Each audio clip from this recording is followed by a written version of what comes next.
ലൈവിൽ അനുമോള് തകർത്ത് അഭിനയിച്ചുകൊണ്ടിരിക്കുകയാണ്. B dance marathon എന്ന ടാസ്ക് ഏറ്റവും കിടുവായിട്ട് നിലവിൽ ചെയ്തുകൊണ്ടിരിക്കുന്നത് അനുമോളാണ്. ഷാനവാസിനെയും നൂറേനെയും ആദിലേനെയും ഒന്നും അനുമോള് വെറുതെ വിടുന്നില്ല, വട്ടം കറക്കിക്കൊണ്ടിരിക്കുകയാണ്. പ്രത്യേകിച്ച് എടുത്തു പറയുകയാണെങ്കിൽ ഷാനവാസിനെ ഒരു രീതിയിലും വെറുതെ വിടുന്നില്ല, പുറകെ നടന്ന് ശല്യപ്പെടുത്തിക്കൊണ്ടിരിക്കുകയാണ് അനുമോള്. അതും ആ ക്യാരക്ടറിൽ നിന്നുകൊണ്ട് തന്നെയാണ്.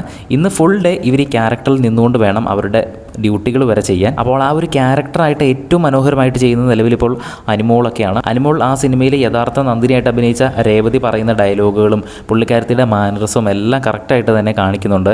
പൊരിച്ച കോഴീൻ്റെ മണം, പൊരിച്ച കോഴീനെ താടാ, എന്നെ കല്യാണം കഴിക്കുക, അങ്ങനെയുള്ള ആ സിനിമയ്ക്കകത്ത് അതേ ഡയലോഗുകളൊക്കെ പറഞ്ഞ് അതേ മാനറിസമൊക്കെ കാണിച്ചുകൊണ്ട് ഇപ്പോൾ അതിലെ കറങ്ങി നടപ്പുണ്ട്. മാത്രമല്ല ആ സിനിമയ്ക്കകത്ത് വട്ടുള്ളതായിട്ട് അഭിനയിക്കുകയാണല്ലോ, അതുപോലെ തന്നെയാണ് അതിലെ നൂറയുടെ ഇടയ്ക്ക് അടുത്ത് ചെന്നിട്ട് കുടയൊക്കെ എടുത്ത് വയറ്റി കുത്തുന്നു, കടിക്കുന്നു, ഇടിക്കുന്നു, ഷാനവാസിനെ കുട വെച്ച് പുറയുന്ന ഷോൾഡർ പിടിച്ച് വലിക്കുന്നു, എന്തൊക്കെയോ കിടന്ന് കാണിക്കുന്നുണ്ട്. എന്തായാലും ടാസ്ക് തകർത്ത് അഭിനയിച്ചുകൊണ്ടിരിക്കുകയാണ് അനുമോള്. പിന്നെ ഏറ്റവും നന്നായിട്ട് ചെയ്യുന്നത് ആര്യൻ നന്നായിട്ട് ചെയ്യുന്നുണ്ട്, നൂറ് നന്നായിട്ട് ചെയ്യുന്നുണ്ട്. ഷാനവാസൊക്കെ ശരിക്കും തകർക്കുമെന്നാണ് വിചാരിച്ചത്, പക്ഷേ ഷാനവാസ് അത്രയ്ക്ക് അങ്ങോട്ട് മെച്ചപ്പെട്ടില്ല. അനുമോളുടെ ഒപ്പം പിടിച്ചു നിൽക്കാൻ അത്രയ്ക്ക് അങ്ങോട്ട് ആയില്ല. ഞാൻ ലൈവ് കണ്ടപ്പോൾ എനിക്ക് അങ്ങനെയാണ് തോന്നിയത്. എന്തായാലും ലൈവ് ഇപ്പോൾ കാണാൻ അടിപൊളിയാണ്. ബിഗ് ബോസിൻ്റെ കൂടുതൽ ലൈവ് അപ്ഡേറ്റ്സിനായിട്ട് ചാനൽ ഒന്ന് സബ്സ്ക്രൈബ് ചെയ്യുക.